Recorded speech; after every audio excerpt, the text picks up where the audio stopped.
जय हिंद साथियों, कैसे हैं आप लोग। उम्मीद करता हूं अच्छे होंगे, बढ़िया होंगे और ज़बरदस्त तरीके से पढ़ाई कर रहे होंगे। तो हमने कल देखा था प्रैक्टिस सेट पहला, मतलब हमारे पास पहला नंबर था।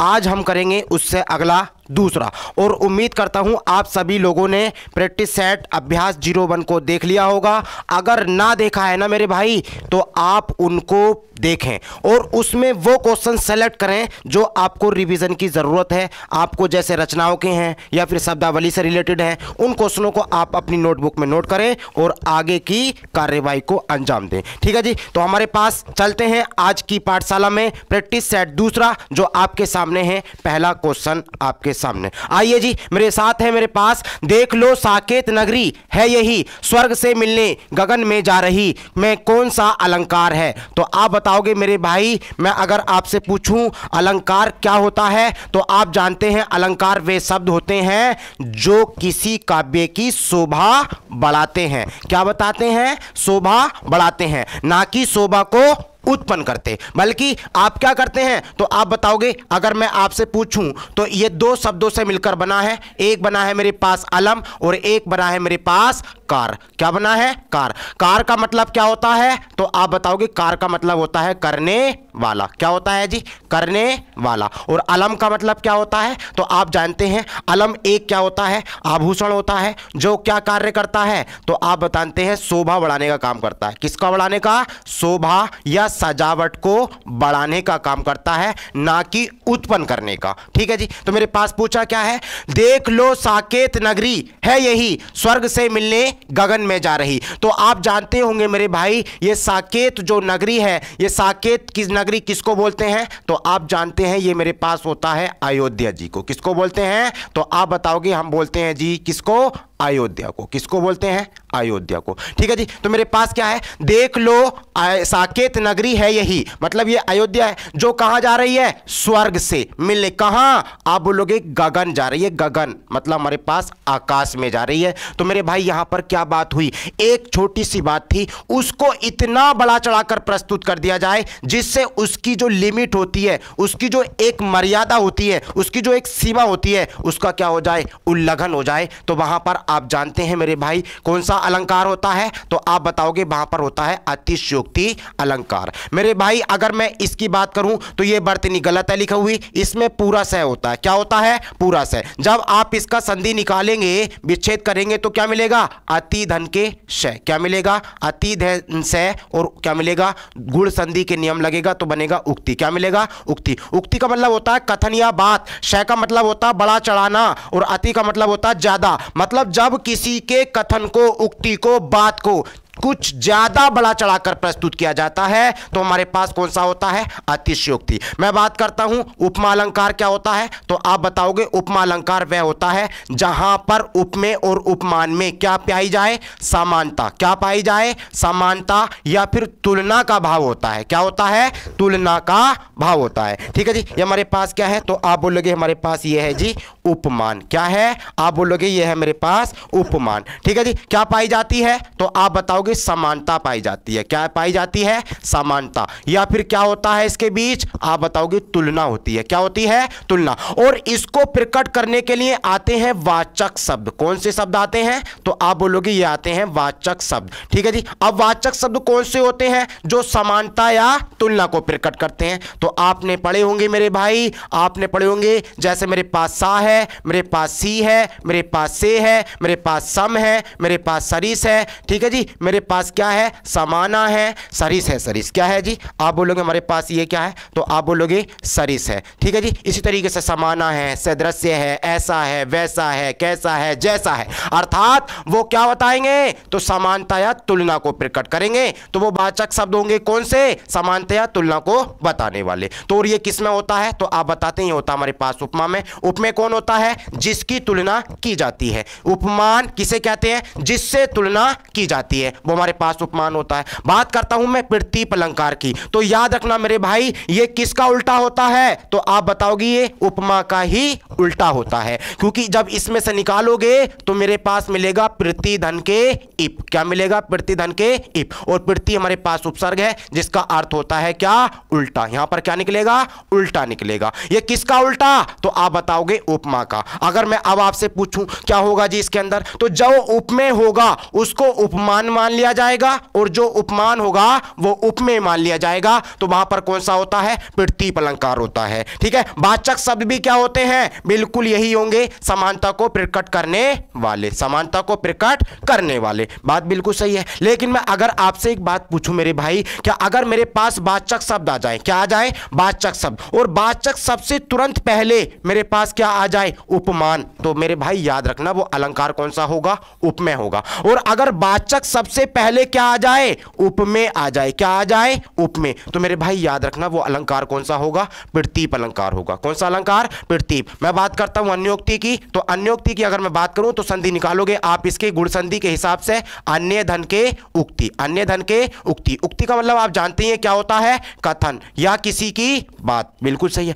और क्या होगा अब? अन्य, तो अन्य का मतलब किसी दूसरे की, मतलब अन्य की उक्ति। जब किसी के कथन को आप किसी से आप व्यक्त करें, किसी से व्यक्त करें कि मेरे भाई उसने ऐसा बोला, तो वहां पर कौन सा अलंकार होगा?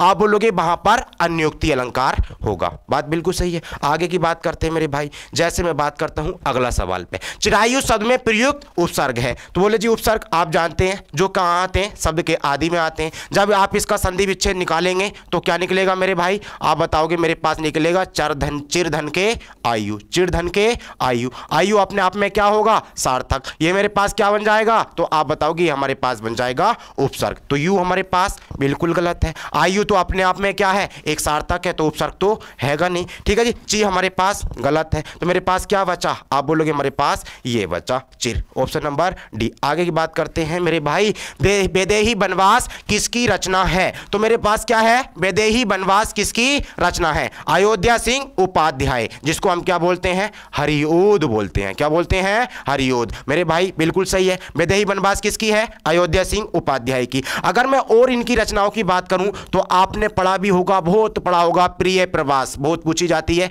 प्रिय प्रवास कौन सी है? प्रिय प्रवास। अगर मैं बात करूं तो मेरे पास एक हो जाएगी चोखे चोपदे। क्या हो जाएगी? चोखे चोपदे हो जाएगी। चोखे चोपते। और मेरे पास क्या हो जाएगी? आप बोलोगे चुभते चोपते हो जाएगी।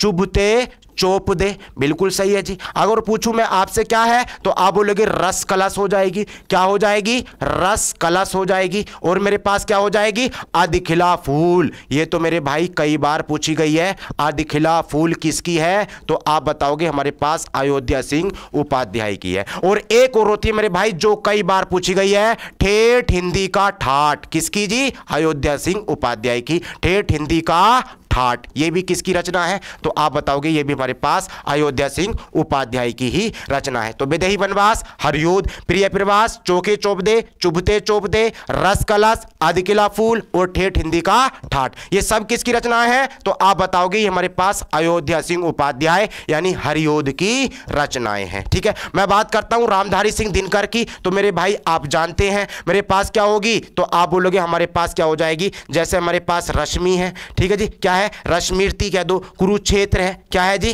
कुरुक्षेत्र है। उर्वशी है, क्या है जी? उर्वशी है। उर्वशी। संस्कृति के 4 अध्याय। संस्कृति के 4 अध्याय, ये सब किन की रचनाएं हैं? तो आप बोलोगे संस्कृति के 4 अध्याय। संस्कृति के 4 अध्याय, ये सब किसकी रचनाएं हैं? तो आप बताओगे ये हमारे पास है रामधारी सिंह दिनकर की। मैथिली शरण गुप्त की अगर मैं बात करूं तो मेरे भाई आप बताओगे मैथिली शरण गुप्त की, जैसे मेरे पास क्या है? पंचवटी है। क्या है जी? पंचवटी है। बात बिल्कुल सही है। मेरे पास साकेत, बिल्कुल सही है। भारत भारती, बिल्कुल सही है। ठीक है जी। झनकार, बिल्कुल सही है। भारत भारती, ठीक है जी, ये हमारे पास हो जाएगी। और मैं पूछूं आपके पास क्या है? झनकार है। क्या है जी? झनकार है। और क्या है? जयद्रथ वध। जयद्रथ वध, ये तो मेरे भाई पिछली ही बार ही जयद्रथ वध, ठीक है जी, ये हमारे पास हो जाएगी। तो ये तो पूछी गई थी पिछली बार। तो हमारे पास क्या है? मैथिली शरण गुप्त की। अगर मैं बात करता हूं श्रीधर पाठक की, तो श्रीधर पाठक नाटक की रचना के मेरे पास नाम याद रखेंगे। मनोविनोद क्या है जी? मनोविनोद है। एकांतवासी योगी है, एकांतवासी योगी है, एकांतवासी योगी है। मेरे भाई आप इस क्वेश्चन को नोट करके लिखेंगे और 4 हमारे पास लेखक की रचनाएं हो चुकी हैं। उम्मीद करता हूं समझ में आया होगा। ठीक है जी, आगे की बात करते हैं मेरे भाई। सवाल है अगला, मेरे पास है सवाल नंबर 4। संधि वहां होती है जहां ए आई का किसी भिन्न मतलब अलग स्वर से मेल होने पर क्रमशः क्या बनता है? ए आई ओ हो जाता है तथा ओ औ का मेल किसी भिन्न स्वर से होने पर क्रमशः क्या हो जाता है? अब आब हो जाता है। मेरे भाई बिल्कुल सही है। अगर मेरे पास क्या है? ए है, मेरे पास क्या है? आए है, क्या है जी? आए है, मेरे पास क्या है? अब है, क्या है? अब है, और मेरे पास क्या है? आप बोलोगे आब है। लेकिन ये बनता किसका है? तो आप बताओगे ए के बाद अगर क्या आए? भिन्न स्वर मतलब असमान स्वर, ये ना आए कोई और आए तो इस ए का आई हो जाता है, और आई का आप जानते हैं मेरे पास क्या हो जाएगा? आय हो जाएगा, और ओ का आप जानते हैं मेरे पास क्या हो जाएगा? ओ, और मेरे पास क्या हो जाएगा? आओ का आब हो जाएगा। यही तो परिभाषा है। तो आप जानते हैं ये तो मेरे पास किस में होता है? तो आप बताओगे ये तो मेरे पास अयादी में होता है। काय में होता है? अयादी में। जैसे अगर मैं आपसे बोलूं मेरे पास है नायक, क्या है जी? नायक, तो आप बोलेंगे इसको ऐसे कर लेंगे तो मेरे पास क्या निकल जाएगा? आय। ठीक है जी, इसमें भी हल लगाएंगे तो क्या निकल जाएगा? अक। अब मेरे पास ये क्या है? ये आय। आय क्या है जी? आप बोलोगे ये है, इसकी जगह क्या हो जाएगा? ये हो जाएगा। तो जहां पर नियम लगता है वहां पर प्लस, इससे पहले क्या आएगा? आप बोलोगे ए आएगा, और ए आएगा तो क्या लगेगा? मात्रा लगेंगी। कितनी लगेंगी? 2। ए तो यही तो होती है। बचा क्या? आप बोलोगे आक। बात बिल्कुल समझ में आई होगी। मैं आपसे बात करता हूं यड़ संधि। तो यड़ संधि कहां पर होती है? तो आप याद रखना मेरे भाई, जहां पर लवर नहीं क्या होता है? यबर होता है, वहां पर कौन सी संधि होती है? यड़। अब यह किसका बनता है? तो आप बोलेंगे छोटी ई हो या बड़ी ई हो, और उसके बाद क्या आ जाए? भिन्न स्वर मतलब छोटी बड़ी को छोड़कर कोई भी। ठीक है जी, इसी तरीके से वह किसका बनेगा? आप बोलोगे छोटा ऊ और बड़ा ऊ के बाद क्या आ जाए? आप बोलोगे भिन्न स्वर। क्या आ जाए? भिन्न स्वर आ जाए। रे किसका बनेगा? तो आप बोलोगे री के बाद क्या आ जाए?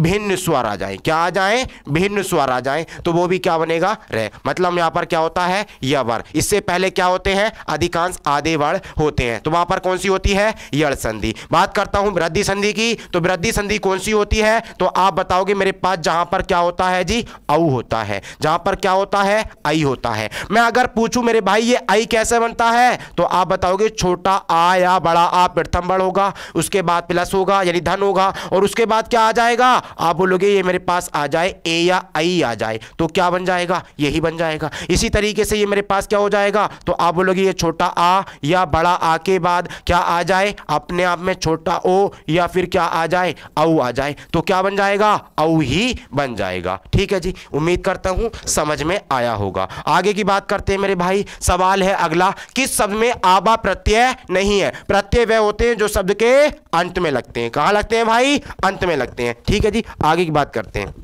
मेरे शब्द है दिखावा, तो आप बोलोगे मेरे पास क्या निकलेगा? आप बोलोगे यहां पर दिख निकल जाएगा। क्या निकल जाएगा? दिख। जो और क्या निकलेगा? आप बोलोगे आवा निकल जाएगा। इसका मतलब मेरे पास प्रत्यय है। भूलावा, तो आप क्या बोलेंगे? मेरे पास निकल जाएगा भूल। क्या निकल जाएगा? भूल। और मेरे पास क्या प्रत्यय निकलेगा? आवा। क्या निकल जाएगा? आवा। मेरे पास है चढ़ावा, तो आप बोलेंगे मेरे पास क्या निकलेगा? चढ़ धन के आवा। क्या निकलेगा? चढ़ धन के आवा। आवा मिल चुका है, आवा मिल चुका है, और आवा मिल चुका है। मेरे पास है लावा, तो ले धन के आवा नहीं होगा, इसलिए मेरे पास ये ऑप्शन क्या हो जाएगा भाई? आप बोलोगे इसमें प्रत्यय आवा नहीं है। ठीक है जी, आगे की बात करते हैं। मेरे पास सवाल है अगला। मेरे पास सवाल दिया गया है, दिए गए वाक्यांश के लिए एक शब्द है जिस स्त्री को कोई संतान ना हो सके। जिस स्त्री को कोई संतान ना हो सके, तो आप क्या बताएंगे? अस्त्रीण, संतानहीन, अभागी या बंधिया। तो मेरे भाई बंधिया को ही हम क्या बोलते हैं? बांझ बोलते हैं। क्या बोलते हैं? बांझ बोलते हैं। तो मेरे पास क्या हो जाएगा? ये ऑप्शन नंबर डी, बांझ या बंधिया। अगर मैं अब आपसे पूछूं मेरे भाई संतानहीन क्या कहलाता है, तो जिस स्त्री का जिस स्त्री की संतान ना हो, जिस स्त्री की संतान ना हो, जिस स्त्री की संतान ना हो उसे हम क्या कहते हैं? संतानहीन। लेकिन मेरे भाई एक बार आपको याद रखना है, ये संतानहीन है और ये बांझ है, इसमें अंतर है क्या? तो सवाल पढ़ो, जिस स्त्री को कोई संतान ना हो सके, इसका मतलब लाइफ में क्या ना हो? जिस स्त्री के संतान ना हो तो उसे हम क्या बोलते हैं? बांझ या बंधिया बोलते हैं। लेकिन जिस स्त्री की संतान ना हो लेकिन आने वाले टाइम में संभावना हो, क्या हो सकती हो, तो वहां पर वो क्या है? संतानहीन है। लेकिन आने वाले टाइम में हो सकती है ना, तो ये हमारे पास क्या कहलाएगी? संतानहीन। लेकिन आने वाले टाइम में क्या ना हो? संतान ना हो, तो वो क्या कहलाएगी? बांझ या बंधिया। अस्त्रीण, तो आप जानते हैं स्त्रीण क्या होता है? तो आप बोलते हैं जो स्त्री के वशीभूत हो। क्या हो? जो स्त्री के वशीभूत, मतलब वशीभूत का क्या होगा? जो स्त्री के वश में हो, तो वो क्या कहलाता है? स्त्रीण। अब ए लगा है तो क्या होगा? ए माने नहीं, इसका मतलब जो स्त्री के वशीभूत ना हो तो वो क्या कहलाएगा? अस्त्रीण कहलाएगा। ए भागी, तो आप बोलेंगे ए माने नहीं, भागी का मतलब जिसे कि जिस स्त्री को उसका भाग ना मिल सके। क्या ना मिल सके? भाग्य ना मिल सके। अर्थात मैं इसको क्या कह सकता हूं? तो बदकिस्मत कह सकता हूं। क्या कह सकता हूं भाई? तो आप बोलोगे बदकिस्मत कह सकता हूं। ठीक है जी, आगे की बात करते हैं। सवाल है आपके सामने अगला, शिव शंभू का चिट्ठे से संबंधित रचनाकार हैं। शिव शंभू का चिट्ठे, अगर मैं बात करता हूं तो मेरे पास ये किसकी रचना है? तो मेरे भाई याद रखना, शिव शंभू का चिट्ठे मेरे पास बाबू तोताराम बिल्कुल नहीं, केशव राम भट्ट बिल्कुल नहीं, अंबिका दत्त व्यास बिल्कुल नहीं, बाल मुकुंद गुप्त, ये मेरे पास किसकी रचना है? बाल मुकुंद गुप्त की रचना है शिव शंभू का चिट्ठे। बात बिल्कुल सही है। अगर मैं और बात की बात करूं, और रचना की बात करूं, तो आप बोलेंगे मेरे पास हरिदास किसकी रचना है? तो आप बोलेंगे हमारे पास बाल मुकुंद गुप्त की है। मैं बात करता हूं खिलौना किसकी है? तो आप बोलेंगे ये भी मेरे पास किसकी है? बाल मुकुंद गुप्त की है। और मैं आपसे पूछूं खेल तमाशा किसकी है? तो आप बोलेंगे ये भी हमारे पास किसकी रचना है? तो आप बोलोगे ये भी मेरे पास बाल मुकुंद गुप्त की रचना है। ठीक है जी, आगे की बात करते हैं। सवाल है अगला, निडर समास का उदाहरण है। तो आप बताओगे इसके अंदर क्या है? एक तो नी उपसर्ग है जो हिंदी का है, डर मतलब बिना डर के, बिना डर के। और आप बताएंगे जिस समास में उपसर्गों का प्रयोग किया जाता है वहां पर दो समास होते हैं। कौन समास होते हैं? दो। एक तो मेरे पास होता है मेरे भाई कर्मधारय। कौन सा होता है? कर्मधारय। कौन सा समास? कर्मधारय। और एक होता है मेरे पास अवयवी भाव समास। तो भाई अंतर क्या होगा? अब कर्मधारय का मतलब आप जानते हैं जहां पर विशेषण और विशेष्य का प्रयोग होता है, मतलब जहां पर वे उपसर्गाएं जो किसी के विशेषता को बताएं, अर्थात विशेषण का काम करें। जैसे मैं आपसे पूछता हूं कुशासन मतलब बुरा है जो शासन, तो इस तरीके से मैं बात करता हूं स्वागत मतलब अच्छा है जो स्वागत, सुधन आगत, बिल्कुल सही है। तो वहां पर क्या होगा? आप बोलोगे कर्मधारय समास होता है जब वे उपसर्ग जो अच्छाई और बुराई को बताएं तो वहां पर समास बनाएगा कर्मधारय, और जो क्या बताएं अच्छाई और बुराई को ना बताएं, वैसे जैसे बिना डर अर्थ को बताएं तो वहां पर क्या होता है? अवयवी भाव समास होता है। द्विगु समास तो आप जानते हैं या क्या होता है? जिसमें क्या होता है जी? प्रथम वर्ण या पूर्व पद क्या होता है? संख्यावाची होता है। क्या होता है? संख्यावाची। लेकिन ये संख्याएं भी कैसी हो? तो आप बताओगे 1 से लेकर 9 तक। कितनी? 1 से लेकर 9 तक। या कोई क्या होगा? 10 का गुणज होगा। क्या होगा? 10 का गुणज। अगर मैं पूछूं मेरे भाई आपसे कई बार पूछा है 25 में संज्ञा बताओ, 25 में समास, तो आप बोलेंगे 25 में समास मेरे पास होता है कौन सा वाला? द्वंद्व समास। कौन सा समास होता है? तो द्वंद्व समास होता है, क्योंकि 20 और 5 हो जाएगा। ठीक है, लेकिन द्विगु समास कहां पर होता है? जहां पर संख्यावाची तो हो लेकिन 1 से लेकर 9 तक हो, 1 से लेकर 9 तक, या फिर 10 का कोई मल्टीपल, जैसे शतक है या कह सकते हैं हमारे पास, और जी हम कह सकते हैं दशक है, ठीक है, शताब्दी है, ठीक है, सप्तर्षि है, ठीक है, हमारे पास हो जाएगा। आप तत्पुरुष समास तो जानते होंगे, मतलब जिसमें क्या होता है? कारक विभक्तियों का लोप होता है। ठीक है जी, आगे की बात करते हैं। सवाल है अगला, डेढ़ चावल की खिचड़ी पकाना।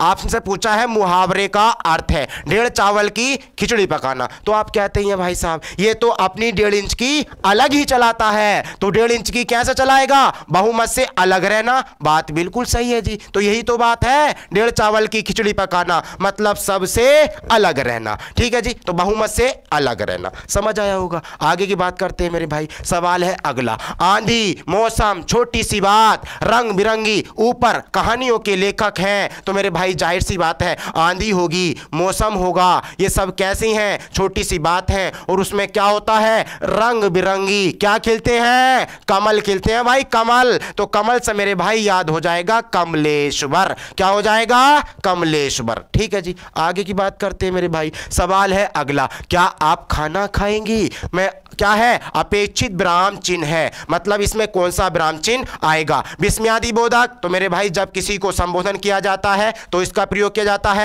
अल्प विराम, जहां पर दो या दो से अधिक क्या है, एक जैसे सब मतलब संज्ञाएं हो सकती हैं, विशेषण हो सकती हैं, क्रिया हो सकती हैं। तो मेरे भाई ये भी गलत। पूर्ण विराम, तो मेरे पास क्या है, क्या आप खाना खाएंगी। तो मेरे पास क्या हुआ, क्वेश्चन हुआ, और क्वेश्चन हुआ तो मेरे पास क्या आएगा, बताओगे जी, प्रश्नवाचक आएगा। क्या आएगा, प्रश्नवाचक आएगा। आएगा नहीं आएगा, बात बिल्कुल सही है। चलते हैं आगे, बिल्कुल लो जी, आगे बात करते हैं। मेरे पास सवाल है अगला, दिए गए वाक्य में रेखांकित अंश को प्रतिस्थापित करने के लिए मतलब हटाने के लिए सर्वाधिक उपयुक्त विकल्प का चयन करें। लोग बड़ी मात्रा में जमा हो गए। तो मेरे भाई आप बताओगे ये लोग क्या है, तो आप बोलोगे ये संख्या है जी, मतलब संख्यावाची है। कैसे है, संख्यावाची, मतलब इसको गिन सकते हैं, बात बिल्कुल सही है, कितने भी हो गिन सकते हैं। अब यहां पर क्या आएगा, मात्रा। लोग बड़ी अंक में, मेरे भाई अंक नहीं आएगा, अंक बिल्कुल गलत है, बिल्कुल सही। बात करते हैं आगे की तरफ, लोग बड़ी मात्रा में जमा हो गए, तो इसकी जगह लोग बड़ी मात्रा में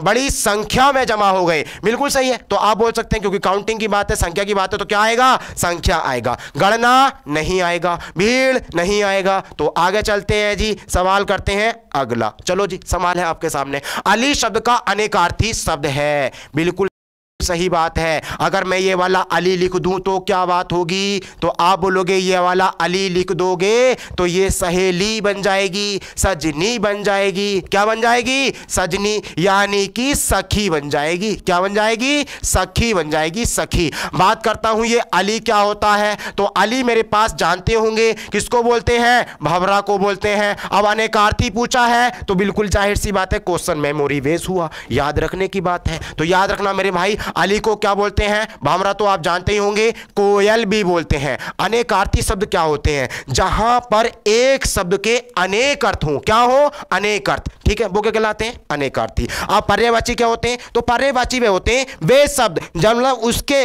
जो समानार्थी शब्द होते हैं, मतलब उसके जैसा अर्थ दें, उसके जैसा, वो पर्याय होता है। और वो अनेकार्थी मतलब एक शब्द को हम क्या कहते हैं, अलग अलग कहते हैं, मतलब अलग अलग और भी कुछ कह सकते हो। तो मेरे भाई याद रखना, अली शब्द का अनेकार्थी क्या होगा, भंवरा और कोयल। यहां पर मेरे पास ऑप्शन नंबर पहले ही हो जाएगा। अब एक बात और याद रखना मेरे भाई, अली कुत्ता को भी बोलते हैं, किसको बोलते हैं, कुत्ता भी बोलते हैं, बिच्छू भी बोलते हैं। क्या बोलते हैं इसको, बिच्छू भी बोलते हैं, बिल्कुल मदिरा भी बोलते हैं। क्या बोलते हैं, मदिरा भी बोलते हैं। और आपसे पूछूं मेरे भाई तो इसको कोवा भी बोलते हैं। क्या बोलते हैं, कोवा भी बोलते हैं। तो ये आपके सामने अनेकार्थी शब्द है, इसको याद रखना, बार बार रिवीजन करना, इसको नोट करना। अली किसको बोलते हैं, तो भंवरा बोलते हैं, कोयल बोलते हैं, कुत्ता बोलते हैं, बिच्छू भी बोलते हैं, मदिरा भी बोलते हैं और कौवा भी बोलते हैं। ठीक है जी, आगे की बात करते हैं मेरे भाई। सवाल है आपके सामने अगला, अनुनासिक व्यंजन कौन से होते हैं।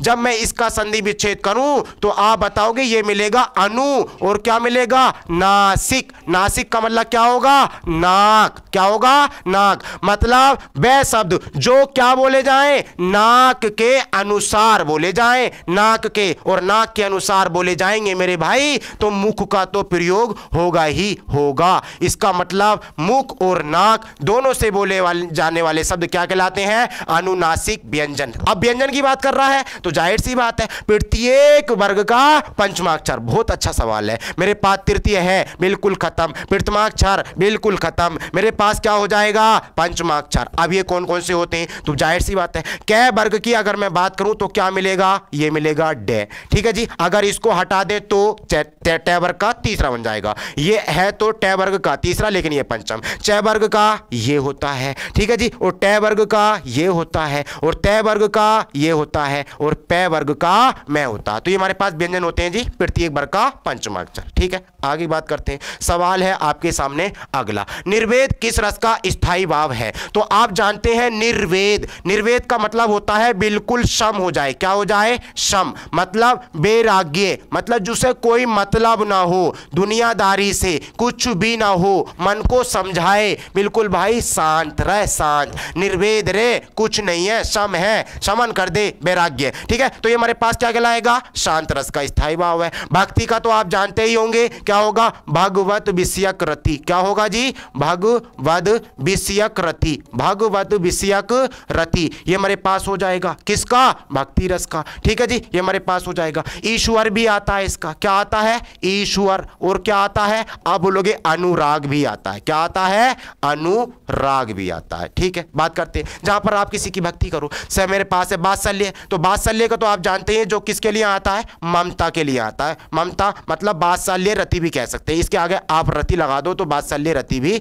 हो जाएगा। फिर इसी को कहते हैं संतान, मतलब ये संतान के लिए ही आता है, तो ये हमारे पास क्या होगा? संतान, ठीक है जी। आगे की बात करते हैं, बहुत हलवा सवाल था, आगे बात करते हैं, निम्नलिखित में से कौन सा शब्द एक वचन है? क्या है जी? एक वचन। आंसू तो कल ही पढ़ाया था भाई, ये सदैव नित्य बहुवचन है। प्राण ये भी है जी। आकाश तो मेरे पास यही ऑप्शन आपका सामने क्या हो जाएगा? एक वचन। दर्शन बिल्कुल सही है, कल ही बताया था। अगर मैं पूछूं आपसे केश कैसा होगा तो बोलो जी बहुवचन होगा। समाचार कैसा होगा? आप बोलोगे बिल्कुल होगा। मैं पूछूं जी हस्ताक्षर कैसा होगा तो आप बोलोगे ये भी हमारे पास नित्य बहुवचन होगा, ठीक है जी। इसी तरीके से होश होगा तो कैसा होगा? बात बिल्कुल सही है। अक्षत भी कैसा होगा? तो ये हमारे पास सब कैसे होते हैं? नित्य बहुवचन होते हैं, ठीक है जी। आगे बात करते हैं, सवाल है अगला, कौन सा मुर्गा का समानार्थी शब्द नहीं है? मेरे भाई सवाल बड़ा जबरदस्त आया, समानार्थी पूछा है, क्या पूछा है? समानार्थी पूछा है, यानी पर्यायवाची पूछा है। तो याद रखना है, क्या बोलते हैं मुर्गे को? ताम्रचूड़, बिल्कुल सही है। बोलते हैं कुक्कुट, बिल्कुल सही है। अरुण शिखा, बिल्कुल सही है। मेरे पास आती है क्या? शिखी, तो ये हमारे पास क्या हो जाएगा? ऑप्शन अलग हो जाएगा, मतलब ये हमारे पास मुर्गा का पर्यायवाची नहीं है। तो ये किसका है? तो आप याद रखेंगे मेरे भाई, ये हमारे पास जात वेदा का, किसका है? जात वेदा का, किसका है? जात वेदा का। या फिर किसका है? धनंजय का, किसका है? धनंजय का। या फिर किसका है? तो आप बताओगे ये वही का है, किसका है? वही का, ठीक है जी। आगे की बात करते हैं, एक और याद रखना, मुर्गे को चूक भी बोलते हैं, क्या बोलते हैं? चूक। तो हमारे पास मुर्गे के चूक हुआ, ताम्रचूड़ है, कुक्कट है, अरुणशिखा है, बात बिल्कुल सही है। आगे की बात करते हैं, मेरे पास सवाल है अगला, मां ने बच्चे को सुलाया, इस वाक्य में को किस कारक की विभक्ति का है? तो जानते हैं मेरे भाई, आप जानते हैं संप्रदान की क्या होती है? तो आप बताओगे के लिए होती है, क्या होती है? के लिए होती है। या फिर क्या होता है? को होता है, लेकिन को का अर्थ कैसे होगा? के लिए होगा। करण तो आप जानते हैं क्या होगा? से होगा, या फिर कह सकते हैं क्या? के द्वारा होगा, लेकिन इसका अर्थ क्या होगा? साधन के रूप में होगा। काय के रूप में? साधन के रूप में। अपादान की क्या होती है? तो आप बताओगे से होती है, लेकिन काय के रूप में? अलगाव के रूप में, मतलब अलग होने के रूप में। चूहा बिल से निकला, तो ये हमारे पास बचा क्या? को। तो को क्या होगा? आप बोलोगे ये कर्म का होगा, किसका होगा? मां ने बच्चे को, तो को यही तो है, मतलब हमारे पास ये कर्म ही तो है, तो कर्म है तो जाहिर सी बात है क्या होगा जी? कर्म होगा, कर्म कारक। आगे की बात करते हैं, सवाल है अगला, उसकी माता जी बीमार है, इस वाक्य में सर्वनाम है, तो सर्वनाम क्या है जी? ये तो उसकी है, उसकी माता जी बीमार है, तो मेरे और आपके बीच में कोई तीसरा ही तो आएगा, तो ये हमारे पास क्या बनेगा? अन्य पुरुषवाचक बनेगा। संकेतवाचक कौन से होते हैं? जिसे आप क्या कहते हैं? निश्चयवाचक कहते हैं। क्या कहते हैं? निश्चयवाचक कहते हैं। क्या कहते हैं जी? निश्चयवाचक। और ये कौन से होते हैं? तो आप बताओगे यह और क्या होता है? वह होता है, ठीक है। संबंध में आप जानते हैं जो और सो होता है, क्या होता है? जो और सो होता है। निज भी आप जानते हैं ये आप होता है, ठीक है जी। तो मेरे पास क्या हो जाएगा? अन्य पुरुषवाचक सर्वनाम हो जाएगा। उसकी माता जी, मतलब कोई ना कोई मेरे और आपके बीच कोई ना कोई तीसरा होगा, ठीक है जी। आगे की बात करते हैं, मेरे पास है अगला सवाल है दर्शन का तद्भव रूप। तो मेरे भाई याद रखना, तद्भव किसे कहते हैं? तो तद्भव वे शब्द होते हैं जो संस्कृत के शब्द अर्थात तत्सम शब्दों में कुछ परिवर्तन करने के बाद जिन्हें हिंदी में प्रयुक्त किया जाता है उन्हें हम क्या कहते हैं? तद्भव। यानी अपभ्रंश भाषा के शब्दों को ही क्या कहते हैं? तद्भव। तो मेरे पास क्या है जी? दर्शन। जब आप इसका तद्भव बनाएंगे ना तो इस आधे रह को पूरा कर देंगे और बड़ा शय को छोटे शय में बदल देंगे तो ये मेरे पास क्या बन जाएगा? दर्शन बन जाएगा। तो वो क्या कहलाएगा? तद्भव कहलाएगा। मेरे पास ऐसा काय में है तो आप बोलोगे ये मेरे पास ऐसा इसमें है। ठीक है जी, आगे की बात करते हैं। सवाल है अगला, मेरे पास है निम्न में से कौन सा शब्द तत्सम नहीं है? इसका मतलब मेरे पास क्या बताना है जी? तत्सम नहीं है। तो अभी पढ़ा है आपने तत्सम कौन से शब्द होते हैं? जो संस्कृत के शब्द होते हैं। कैसे होते हैं? संस्कृत के शब्द। और संस्कृत के शब्दों को ही आप ज्यों का त्यों काय में प्रयुक्त कर लेते हैं? हिंदी में। तो इन्हीं संस्कृत शब्दों को हिंदी में प्रयुक्त करते हैं तो क्या नाम में परिवर्तित हो जाते हैं? तत्सम। मतलब हमारे पास संस्कृत के ही होंगे। अब आप देखेंगे मेरे पास ये क्या है? घृत। मेरे भाई जब भी याद रखना, जब भी मेरे पास आधे अधूरे व्यंजन हो, मतलब जैसे हमारे पास ये क्या आया है? रे आया, मतलब घृत किसकी मात्रा है? री की मात्रा है। तो ये हमारे पास क्या होगा? तत्सम होगा। कौन सा होगा? तत्सम होगा। दुग्ध आधा आया है तो ये कैसा होगा? तत्सम होगा। अतिन भी, इसमें क्या आया है? अति। अति किसका उपसर्ग होता है? तो आप बताते हैं हमारे पास होता है संस्कृत का। किसका होता है? संस्कृत का। और संस्कृत का उपसर्ग है तो संस्कृत के उपसर्ग से कौन सा शब्द बनेगा जी? संस्कृत का, मतलब तत्सम का। बचा क्या? आंसू। मेरे भाई याद रखना, अगर मेरे पास ये होगा तो अधिकांश उदाहरण कैसे होंगे? तत्सम। लेकिन अगर मेरे पास ये होगा ना चंद्र बिंदु, तो मेरे भाई क्या होगा? वो तद्भव होगा। कैसा होगा? तद्भव। और इसमें ये आया है तो मेरे पास क्या हो जाएगा? तत्सम नहीं है। तो इसका तत्सम क्या बनेगा? तो आपको पता होगा अश्रु बनेगा। क्या बनेगा? अश्रु। दुग्ध का क्या बनेगा? तो आप बताओगे हमारे पास दुग्ध का बनेगा जी? दूध। क्या बनेगा? दूध बनेगा, दूध। ठीक है जी, ये हमारे पास हो जाएगा। घृत का क्या बनेगा? तो आप बोलोगे ये घी बनेगा। क्या बनेगा? घी। ठीक है जी, आगे की बात करते हैं। सवाल है आपके सामने अगला, कव्वाली शब्द में कौन सा लिंग है? मतलब स्त्रीलिंग है या पुल्लिंग? तो आप बताओगे कव्वाली। और मेरे भाई याद रखना, जहां पर बड़ी ई होती है वो अधिकांश शब्द कैसे होते हैं? स्त्रीलिंग। तो कव्वाली अच्छी लगी थी, तो मेरे पास ये लगी थी ना, तो ये स्त्रीलिंग होगा। ठीक है जी, आगे की बात करते हैं। सवाल है आपका अगला, शिव का विशेषण क्या होगा? तो शिव का विशेषण कल भी बताया था, तो ये मेरे पास क्या होगा जी? शेव होगा। क्या होगा? शेव। ये हमारे पास बिल्कुल गलत है, ये मेरे पास ऑप्शन नंबर बी हो जाएगा। ठीक है जी, बाकी तो आप जानते ही हैं। आगे की बात करते हैं। सवाल है अगला, निम्नलिखित शब्दों में से कौन सा शब्द पुल्लिंग है? मतलब आप किसको बताएगा? पुरुष जाति का बोध कराएगा। संकल्प ले लिया गया या ले ली गई? तो ले लिया गया, तो यही हमारे पास क्या होगा? जाहिर सी बात है क्या होगा? पुल्लिंग। लज्जा आ गई, बिल्कुल सही है। घटना हो गई, प्रार्थना हो गई, तो सब हमारे पास कैसे हैं? स्त्रीलिंग। आगे की बात करते हैं। सवाल है अगला, श्वेता ने मोनिका को पुस्तक दी में कौन सी क्रिया है? तो आप बोलोगे श्वेता ने, ये हमारे पास कर्ता कारक हो गया। मोनिका को, तो ये को हो गया, तो हमारे पास कर्म कारक हो गया। पुस्तक दी मतलब हमारे पास दे दी, तो आप बोलोगे ये हमारे पास क्या है? आप बोलोगे ये हमारे पास कर्म है। और पुस्तक ये भी मेरे पास क्या है? कर्म है। कैसा है? आप बोलोगे ये भी हमारे पास क्या है जी? तो आप बोलोगे ये भी मेरे पास कर्म है। क्या है? कर्म। लेकिन मैं ये पूछूं ये कर्म कैसा है? तो आप बोलोगे ये मेरे पास कर्म होगा निर्जीव। ये पुस्तक है ना, निर्जीव। लेकिन मोनिका कैसा है? तो आप बोलोगे मेरे पास होगा जी सजीव। क्या होगा? सजीव। अब मैं आपसे पूछता हूं, एक कर्म ये, एक कर्म ये, तो कौन सी क्रिया होगी? सकर्मक। और सकर्मक भी कैसी? पूर्ण सकर्मक। तो ये अकर्मक तो खत्म। भविष्यकालीन बिल्कुल खत्म। संयुक्त क्रिया होगी नहीं, क्योंकि दो या दो से अधिक क्रियाएं मिलकर क्या बनाती हैं? जब एक क्रिया का निर्माण करती हैं संयुक्त क्रिया कहलाती हैं। तो क्या हो जाएगा? पूर्ण द्विकर्मक क्रिया। लेकिन इसके अंदर एक क्वेश्चन ये आता है, क्या पूर्ण द्विकर्मिक क्रिया में, पूर्ण द्विकर्मक क्रिया में प्रथम कर्म कैसा होता है? तो सजीव होता है। कैसा होता है? सजीव। और सजीव को क्या बोलते हैं? तो आप बोलोगे प्राणीवाचक बोलते हैं। क्या बोलते हैं? प्राणीवाचक। बिल्कुल सही है। दूसरा कैसा होता है? निर्जीव। और निर्जीव को क्या बोलेंगे? तो आप बोलेंगे अप्राणीवाचक। क्या होता है? अप्राणीवाचक। बिल्कुल सही है। अब एक क्वेश्चन और आता है, द्विकर्मक क्रिया में पहला जो कर्म होता है वो कैसा होता है? तो आप बोलोगे गौण होता है। क्या होता है? गौण। और जो द्वितीय होता है वो कैसा होता है? तो मेरे भाई ये मुख्य होता है। क्या होता है? मुख्य होता है, क्योंकि इसी के लिए तो मोनिका के लिए क्या कहिए, पुस्तक के लिए तो दी गई है किसको? मोनिका को, तो इसी के लिए तो क्रिया की गई। बात बिल्कुल सही है। तो आगे की बात करते हैं। सवाल है अगला, कौन सा शब्द परिणय का समानार्थी शब्द नहीं है? तो मेरे भाई परिणय होता है विवाह का, जिसकी हम क्या कर रहे हैं? तैयारी कर रहे हैं, विवाह का। किसका होता है? विवाह। और वो क्या होगा? पारिग्रहण होगा। और शादी होगा, क्या होगा? शादी। तो क्या नहीं होगा जी? पाणिगृहीता। पाणिगृहीता।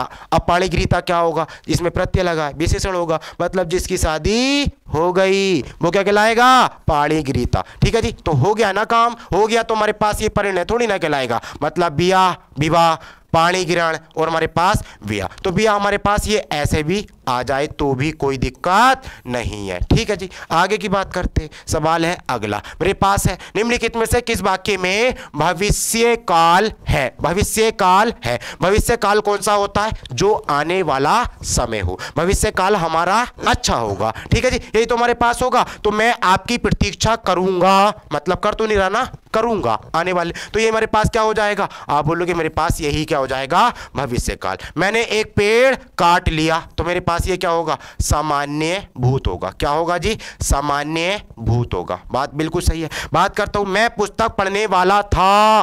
मैं पुस्तक पढ़ने वाला था, मतलब था तो बता रहा भूत को। किसको बता रहा है? भूत। लेकिन क्या है? संदिग्ध है, मतलब हमारे पास क्या है? संदेह था। मैं पढ़ने वाला था। ठीक है, आगे बात करते हैं। मैं आपका आभारी हूं, मतलब हमारे पास ये तो क्या होगा? वर्तमान हो जाएगा। ठीक है, आगे की बात करते हैं। मेरे पास सवाल है अगला, कौन सा शब्द मुर्गा का समानार्थी शब्द नहीं है? तो मेरे भाई अभी पढ़ के आए हैं, मुर्गा क्या कहलाता है? तामचूड़ कहलाता है। क्या कहलाता है? कुक्कट कहलाता है। और क्या कहलाता है? अरुण शिखा कहलाता है। तो मेरे पास क्या हो जाएगा? ये गलत हो जाएगा। ठीक है, और किसको बोलते हैं? चूक को भी बोलते हैं। किसको? चूक को। ठीक है, आगे की बात करते हैं। सवाल है अगला, निम्न में से भाववाच्य के उदाहरण है। तो मैं कल ही बता के आया था, भाववाच्य में क्या होता है? क्रिया हमेशा कैसी होती है? अन्य पुरुष में होती है। कैसे होती है? तो आप बताओगे अन्य पुरुष में होती है। और कैसी होती है?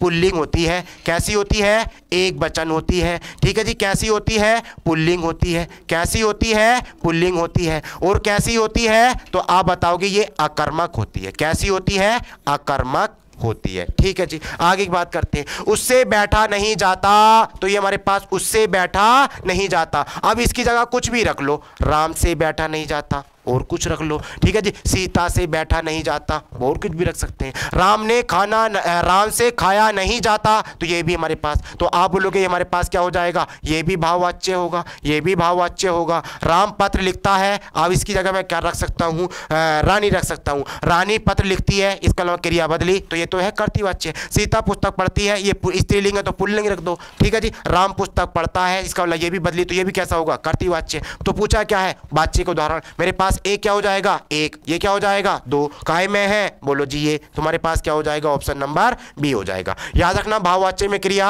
अन्य पुरुष में, एक वचन में, पुल्लिंग में और अकर्मक होती है सदैव ही। ठीक है जी, आगे की बात करते हैं। सवाल है अगला आपके पास, राम घर तक गया, मैं अव्यय है। मैं अव्यय है, विस्मयादि बोधक अव्यय। तो विस्मयादि बोधक अव्यय वहां पर होता है मेरे भाई जहां पर आप किसी को संबोधन करेंगे। संबंध बोधक अव्यय, राम घर तक गया, बिल्कुल कहां तक?